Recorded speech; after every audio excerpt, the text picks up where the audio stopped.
మొగుడు వస్తాడమ్మ, ఎదురు కట్టలు ఇచ్చా మొగుడు వస్తాడు. మా చెల్లమ్మ కళాజ్యోతి లక్ష్మీ కళ, మా చెల్లమ్మకి నెలకి 1,00,000 రూపాయలు జీతం వచ్చి ఆ డాడీ గారు 100 ఎకరాల పొలం కొని వాళ్ళ కూతురికి 10 ఎకరాలు లెక్కలు ఇచ్చారు. 10 తులాలు తాడెట్టి 20 తులాలు అడ్డానం చేపించి పెళ్ళికి మరి వాళ్ళ బావకు వాళ్ళ నాన్న ఎడతారు. వాళ్ళ అమ్మమ్మ సంపాదించింది వాళ్ళ నాన్న ఎడతాడు. వాళ్ళ అమ్మమ్మ సంపాదిస్తుందా వాళ్ళ నాన్న ఎడతాడు. అమ్మమ్మ 10 తులాలు, నాన్నమ్మ 10 తులాలు. ఏమవుతుంది నాన్నమ్మ అమ్మమ్మ? నానమ్మలే.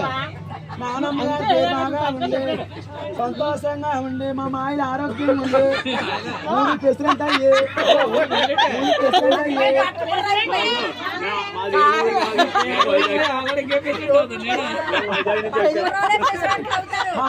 మా యొక్క డోక్రా లీటర్ అమ్మాయి, డోక్రా లీటర్ అమ్మాయి చెల్లె. మా బావ నువ్వు ఎప్పుడో పక్కలకి వెళ్ళుకుంటూ ఉండాలి, సంతోషంగా ఉండాలి. మా చెల్లెమ్మ ల్యాండ్ బ్యాగ్ ఉన్నది, ల్యాండ్ బ్యాగ్ లో 1,00,000 రూపాయలు ఉన్నాయి. మా యొక్క పర్సలో అదిగో అదిగో అదిగో 500 కాగితాలు, అన్ని 500 కాగితాలు. అలాగా అనుకో.